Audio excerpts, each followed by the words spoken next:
n'arrive pas. Amen. J'aimerais que tu me donnes un amen très puissant. Donne-moi un amen très puissant. Bon, au PC, amen à bana 10 ans. Est-ce que tu peux me donner un amen à moi à 15 ans? Moi à 15 ans, le baboui. Ata yomoko. Puis ça amen à Ashina yo. À l'enfayeur. Au sorcier. Nipai kaka aussi le kozala. Je le crois, ce soir Dieu t'a parlé. Et nous insistons à dater d'aujourd'hui. Que Dieu nous fasse grâce. Dès qu'il est 19h20, 30 minutes, on doit déjà être dehors. Y compris aussi le dimanche, 13h30. Waouh! Papa, ça, le but que ça là, ça arrivera, mais on doit beaucoup prier. Mais je crois qu'on a commencé déjà la prière pour finir à temps le jour de dimanche. Amen. Et ça commence aujourd'hui. Et je bénis le puissant message que tu as écouté. Comme nous le disons, Dieu a plusieurs costumes. Dieu a plusieurs manières de nous parler. Et quand tu viens à l'église, il suffit seulement d'être révélé. Tu sauras, ce n'est pas l'homme qui te parle, c'est Dieu qui te parle. Amen. Les gens qui échouent dans la vie, généralement, ce sont les gens qui regardent l'individu. Quand Dieu veut parler à une personne, souvenez-vous, lorsque Balaam devait aller répondre à l'appel de Balak, Dieu a utilisé même l'âne. L'âne a parlé. L'âne a vu des choses que le prophète ne voyait pas. Depuis la nuit de temps, l'âne ne parle pas. Mais ce jour-là, pour parler à son moins, Dieu va utiliser l'âne. Donc Dieu a plusieurs manières de nous parler. Il suffit seulement d'être révélé, de ne pas regarder les individus. Tu verras Dieu en action. Est-ce que je peux arracher un amen puissant? Ton amen n'arrive pas. Donne-moi un amen très fort. Bien-aimés dans le Seigneur, nous allons entrer dans la prière. Pendant que nous allons prier, en rapport avec le message que nous avons écouté, je ose croire, le ciel va enlever ton opprobre. Si tu avais l'opprobre, tu dois me suivre quand je parle. Si tu avais l'opprobre, si tu avais la honte, on avait jeté sur toi, ce soir, l'Éternel Dieu a déjà commencé sa processus d'enlever l'opprobre qui était sur toi. Et quand l'Éternel Dieu entre en action, même là où les gens t'ont disqualifié, là où les gens t'ont exclu, la gloire de Dieu lorsque ça va te localiser, là où tu étais disqualifié, tu seras qualifié. Il suffit seulement de croire à cette parole. Dis que Dieu m'a parlé.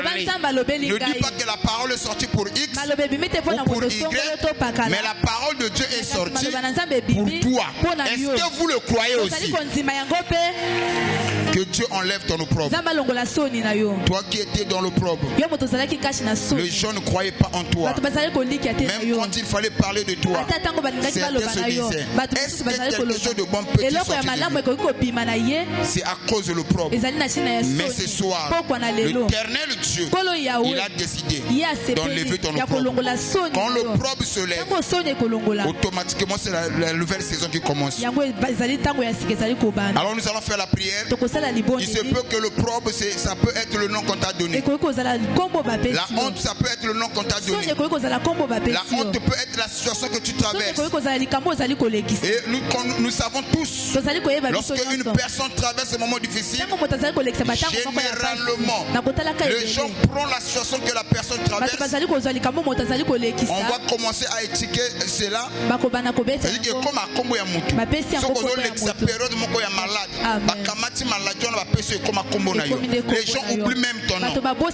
Et la situation ou le problème que tu vis devient maintenant ta référence ou ton identité.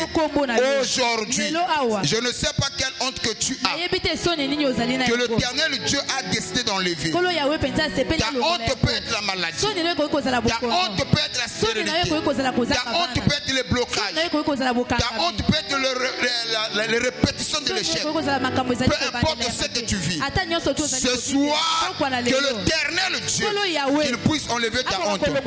Dis Seigneur, ce message est sorti pour moi. Enlève-moi la honte. Joins tes deux mains, commence à parler au nom de Jésus. Que l'Éternel Dieu puisse enlever la honte. Alléluia. Au moment où tu parles, dis Seigneur, enlève-moi la honte. Je le crois. Tu as la capacité d'enlever ma honte. Oh Jésus, enlève-moi la honte. Enlève-moi la honte. Il y a certaines situations que nous traversons. C'est à cause des personnes que nous avons rencontrées dans nos vies. Laissez-moi vous dire, ce que tu es aujourd'hui, c'est la somme des personnes que tu as eu à rencontrer dans ta vie. Je n'ai pas besoin de connaître qui tu as déjà rencontré. Il suffit seulement de te voir. La manière dont tu réfléchis, comment est-ce que tu réagis, je saurai quels sont les gens que tu as eu à rencontrer dans ta vie. Il y a des gens qui sont devenus aigres dans leur vie. Il y a des gens qui sont devenus pessimistes, paranoïaques, à cause des rencontres, des mauvaises rencontres qu'eux ont eu à faire. Qu'est-ce que tu as eu à rencontrer? Que ce soir, que l'Éternel Dieu change ta vision, qu'il puisse changer ta façon de voir les choses. Prends tout ce que tu peux avoir, mais et au fandi pendant quelques minutes. Écoutez-moi ce que nous allons faire. Et ce mystère que nous allons faire, et quand tu enlèves cela, merci. Quand tu enlèves cela,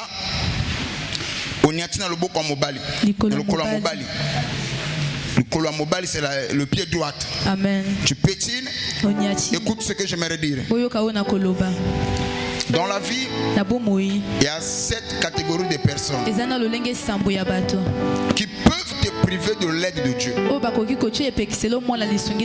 À travers ce mystère, en rapport avec la parole que nous avons écoutée, Dieu a décidé d'enlever ton opprobre. Mais que Dieu ne se limite pas seulement à t'enlever l'opprobre, qu'il puisse écarter sur ton chemin des mauvaises personnes. Et parmi ces personnes, nous allons citer 7 catégories de personnes. Est-ce que quelqu'un peut me donner un amen? Est-ce que quelqu'un peut me donner un amen? Écoutez, vous savez, il y a des personnes, quand tu le rencontres, ces personnes-là, ces gens-là, ils ne viendront pas dans ta vie pour te bénir, ni pour te faciliter la tâche. Quand eux ils viennent,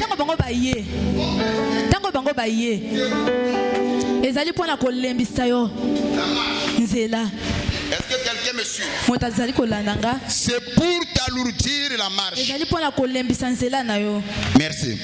C'est pour t'alourdir la marche. Quand je parle t'alourdir, là où tu allais monter en vitesse, et ils ont pour rôle de t'étouffer. Je sais de quoi je parle. Il y a des gens, tu le rencontres, tu vas commencer à regretter. Je prospérais, j'avançais dans ma vie, mais depuis que je l'ai rencontré, dans ma vie rien ne marche. Ce soir, Dieu nous a parlé, il doit enlever notre honte. Quand je parle de la honte, c'est l'opprobre. Quand je parle de l'opprobre, ça peut être la situation que tu traverses. Mais que Dieu ne se limite pas seulement à ça. Il y a aussi 7 catégories de personnes que Dieu doit enlever sur ton chemin. La première catégorie de personnes, des gens qui persistent dans le péché. C'est la première catégorie de personnes que Dieu doit enlever dans ton chemin. Ceux qui persistent dans le péché, malgré l'appel de Dieu, ils ne changent pas. Est-ce que quelqu'un me suit? La première catégorie de personnes, ceux qui persistent dans le péché, malgré l'appel de Dieu, malgré la parole qu'on leur apporte, afin qu'ils changent, ces gens-là ne changent pas. Que Dieu Tout-Puissant, qu'il puisse éloigner ce genre de personnes sur ton chemin. Deuxième catégorie de personnes que Dieu doit enlever sur ton chemin, ceux qui refusent de croire en toi et qui ne te fait pas confiance. Il est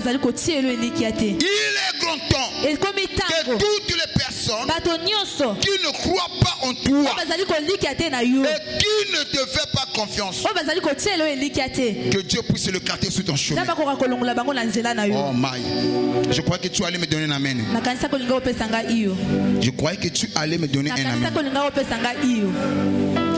Troisième catégorie de personnes, ceux qui banalisent ta grâce. Tu as des talents, tu as des dons, tu as de la valeur que les gens apprécient. Mais quand on arrive chez ces gens-là, ils diabolisent ce que tu as comme grâce.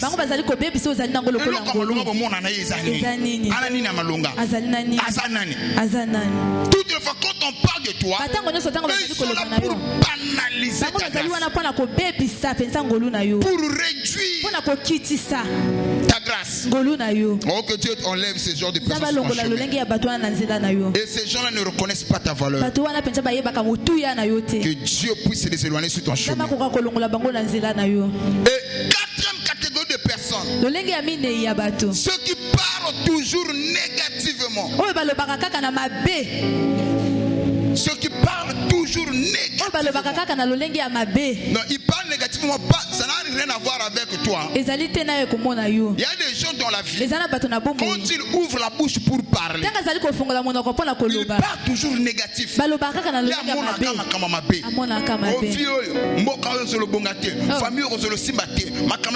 Ils parlent toujours négatif. Et ces gens ne se limitent pas à ça. Ils ont toujours peur. Donc si tu le rencontres, ils peuvent aussi t'étouffer. Amen. Voilà la quatrième catégorie de personnes que Dieu va enlever sur ton chemin. Cinquième catégorie, ceux qui laissent l'orgueil aveugler les aveugles. Ceux qui laissent l'orgueil les aveugler. Ce sont des gens qui croient qu'ils sont au-dessus des autres. En réalité, l'orgueil, c'est une haute estime de soi. Quelquefois, on peut dire à une personne, ce que tu fais là, c'est mauvais. Tellement il est orgueilleux, il croit que lui connaît tout. Que lui, on ne peut pas le corriger. Lui, on ne peut pas lui parler. Maintenant que Dieu a enlevé ta honte, qu'il éloigne aussi les orgueils sous ton chemin. Oh my, est-ce que je peux arracher les amens? Sixième catégorie de personnes, ceux qui se plaignent sans cesse. Il y a des gens dans la vie, ils ont reçu le ministère d'être des plaintifs. Ministère à plainte. Oui, ministère à plainte. Il y a plainte, c'est-à-dire que les gens qui aiment se plaindre. Donc, comme ils ont reçu le ministère à se plaindre de temps en temps. Et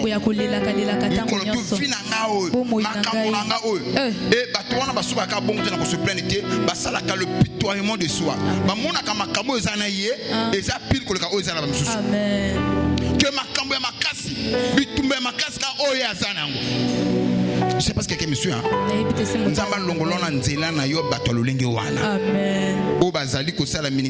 Il y a plainte qui aiment se plaindre. Amen. Amen. Oh my. Dernière catégorie de personnes que Dieu va enlever sur ton chemin, ceux qui ignorent les avertissements de Dieu. Amen. Des gens qui ignorent les avertissements de Dieu. Amen. Et maintenant vous savez, quelquefois Dieu peut te donner l'argent. Dieu peut te donner des possibilités. Mais si tu es mal entouré, ce que Dieu t'a donné, tu finiras par le perdre. Voilà pourquoi, après avoir écouté le message que Dieu aussi, qu'il ne se limite pas seulement à t'enlever la honte, qu'il t'éloigne aussi des mauvaises personnes, que tu puisses avancer dans la vie. Je ose croire, tu monteras, tu iras loin. La honte, Dieu a enlevé. Mais que Dieu Tout-Puissant ne se limite pas seulement à ça, qu'il éloigne aussi des mauvaises personnes sur ton chemin. Je me souviens encore, un jour j'allais faire quelque chose et j'avais un projet en tête, je devais le réaliser. L'esprit m'a poussé à parler avec un frère parce que c'est lui qui était à côté de moi. Je lui dis, regarde ce que je m'apprête à faire. Il me dit, ne le fais pas. Tu sais, un tel a fait ça, ça n'a pas marché. Mais je pense que si tu le fais, tu vas perdre ton argent enfin. Il m'a découragé. J'avais de bonnes intentions. Et la personne va me décourager. Demandez-moi ce qui s'est passé à la suite. Deux matins, ce que moi j'allais faire, que lui il m'a découragé, je le vois le faire.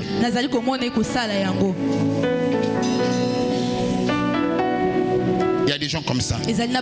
Voilà pourquoi la honte ne suffit pas. La Bible dit, deux valent mieux qu'un. Deux valent mieux qu'un. Oui, c'est vrai. C'est mieux de marcher à deux ou d'être accompagné. Et la Bible reconnaît, si un plus fort se dresse devant eux, le fait qu'ils sont à deux, ils peuvent tenir tête. Mais quand je suis mal accompagné, mieux vaut être seul. Mieux vaut être seul au lieu d'être mal accompagné. C'est vrai, deux valent mieux qu'un. Mais si tu as connu, toi, tu as une mauvaise personne, mieux vaut être seul. Aujourd'hui, Dieu a enlevé la honte. Qu'il s'assure aussi de nettoyer ton entourage. Amen. Ton amen n'arrive pas. Que Dieu nettoie ton entourage. Garde ça. Nous allons maintenant entrer dans les prières prophétiques. Amen.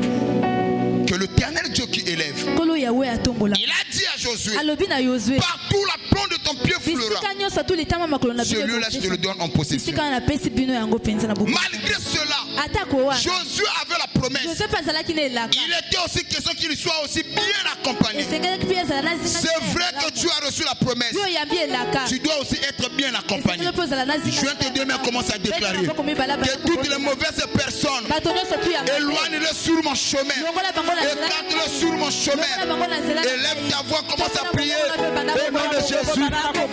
Alléluia.